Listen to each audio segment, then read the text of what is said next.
Hi, welcome to Digiworldz. My name is Fantasia Serendipity, and I'm here to help you learn to better manage your brand new sim. If this is the first time you've ever owned a sim, this is a very, very important video for you. So I hope you can stick around for the entire 6 or so minutes that it takes to run it through. We're going to start by opening our region estate. We'll do this by pressing Alt-R. This is where you're going to control everything that happens on your sim, who handles your sim, and what kind of things you allow on your sim.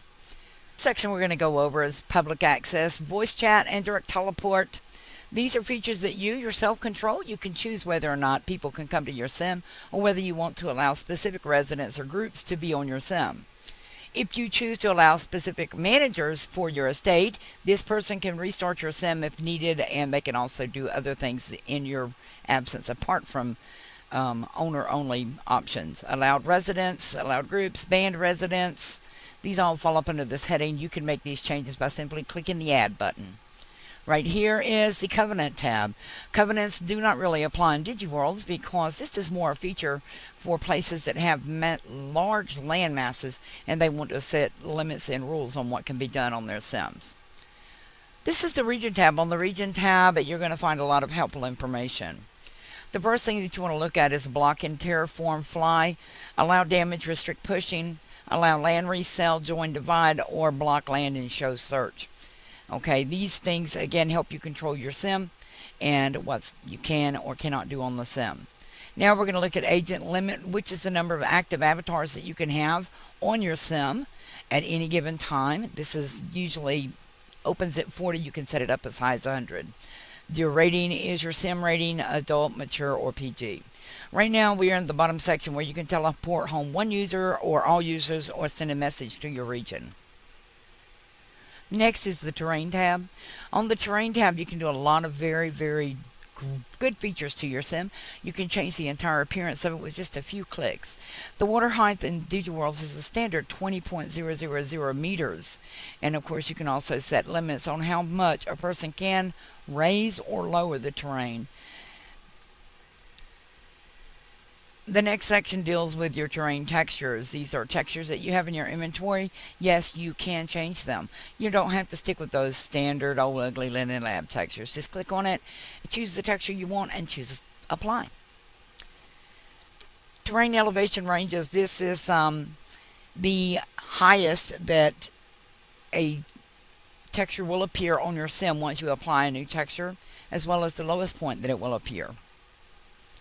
Download raw terrain. This saves your sim and its physical state as a .raw file to your computer. Upload raw terrain brings a .raw file into your terrain and terraforms it for you.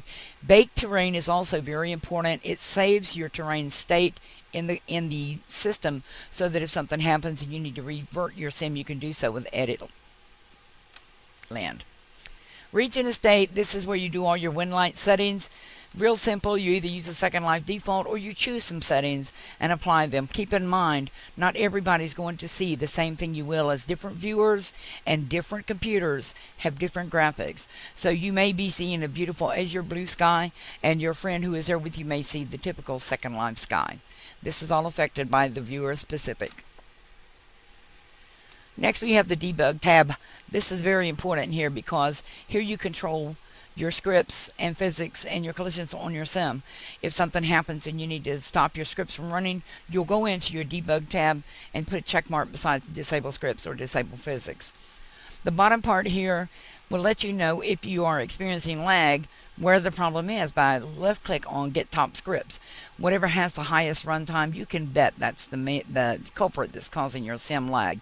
You can return the item by looking in the separate window it pops up. Also, bear in mind, never ever use the restart button on your debug tab to start your region because that will crash your region. Instead, log in at our web commander to do any region restarts. Again, I thank you for signing up and joining Digiworldz. My name is Fantasia Serendipity. I am on staff, and if you ever need me for anything, please feel free to contact me. Feel free to add me to your contact list. I'm almost always just a shout away, and I'll do my very best to help you. Thanks again for taking the time to watch this, and I hope it helps.